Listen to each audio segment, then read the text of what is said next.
இடத்துல சுபிக்ஷா இருக்காங்க. சுபிக்ஷாவோட பார்த்தா 12,739 ஓட்டுகள். பர்சன்டேஜ் பார்த்தீங்கன்னா வந்து 4% எடுத்திருக்காங்க. சுபிக்ஷா வந்து ஒரு புதிய யுத்தம் பண்ணியிருக்காங்க. எஃப்ஜேவோட இது இருக்குல்ல, அதை பண்ணிட்டு இருக்காங்க. ஸோ அந்த டேலண்ட் அவங்க வந்து வெளியே கொண்டு வராங்க. அந்த டேலண்ட் தவிர்த்து கேமை வெளியே கொண்டு வந்தால் நல்லாயிருக்கும். ஏன்னா வந்து எஃப்ஜே பண்ணது நீங்கள் கற்றுட்டே நல்ல விஷயம் தான். ஸோ இதையும் சேர்த்து இன்னும் கேம் வந்து எப்படி விளையாடணும், யாரெல்லாம் எப்படி எப்படி விளையாடுறாங்க, இதெல்லாம் வந்து நோட் பண்ணி விளையாடினா நல்லாயிருக்கும்னு நான் நினைக்கிறேன். அதுக்கப்புறம் இந்த 12,000 அமித் இருக்குது. அமித்தோட ஓட்டிங் தான் 16,973 ஓட்டுகள். பர்சன்டேஜ் தான் 4%. ஸோ அமித்தெல்லாம் வந்து ரொம்ப நல்ல மனுஷன் அப்படி தான் இருக்காங்க. ஸோ நம்ம வந்து டிவியில் பார்க்குறதுக்கும் இங்கே பார்க்குறது ரொம்ப டோட்டலாக டிஃப்ரெண்ட்டாக இருக்கும். ரொம்ப சாஃப்டாக ஒரு நபராக இருக்கார். பட் பிக் பாஸ் சாஃப்டாக நபர்லாம் ஒர்க் அவுட் ஆகாது.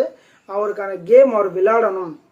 வெளியிலலாம் எப்படியெல்லாம் வந்து வில்லத்தனமான ஒரு ஆக்டிங்லாம் பண்ணி அந்த மாதிரி விஷயங்கள்லாம் கொண்டு வரணும். ஸோ அவர் எப்படி ப்ளே பண்ணணும்.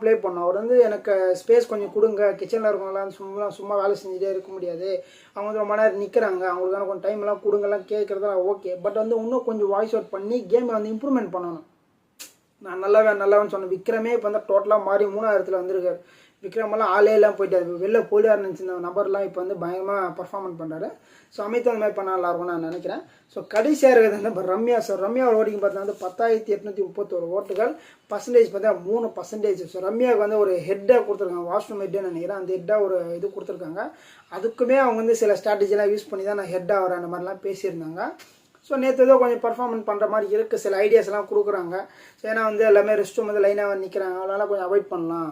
ஸோ அவங்க நம்ம கிச்சனுக்கு போனால் 1 by 1 கொடுக்க முடியும்னு சொல்கிறாங்களா, அதே மாதிரி நம்ம இதெல்லாம் பண்ணலாம். அந்த மாதிரி சில ஐடியாஸ் எல்லாம் கொடுத்துருக்காங்க. கொஞ்சம் கேம் பண்ணுற மாதிரி இருக்குது. பட் வந்து நான் என்ன நினைக்கிறேன்னா, யார் வெளியில் போவாங்களோ இந்த வாரம் அவங்க தான் வந்து ரொம்ப பர்ஃபார்மன்ஸ் பண்ணுற மாதிரி வந்து இருக்குது. ஏன்னா வந்து பிரவீன் சூப்பர் பர்ஃபார்மன்ஸ்லாம் இப்போ வந்து அவங்க இல்லாமட்டாங்க. திவாகர் வந்து இப்போ திவாகர் இல்லைன்னா வந்து பிக் பாஸே கேட்குது, திவாகர் இல்லாமல் வந்து பார்வை தனியாக இருக்கா, திவாகர் இல்லாமல் பார்வை தனியாக இருக்கா, கண்டென்ட் இல்லாமல் சுற்றிட்டு இருக்காங்க.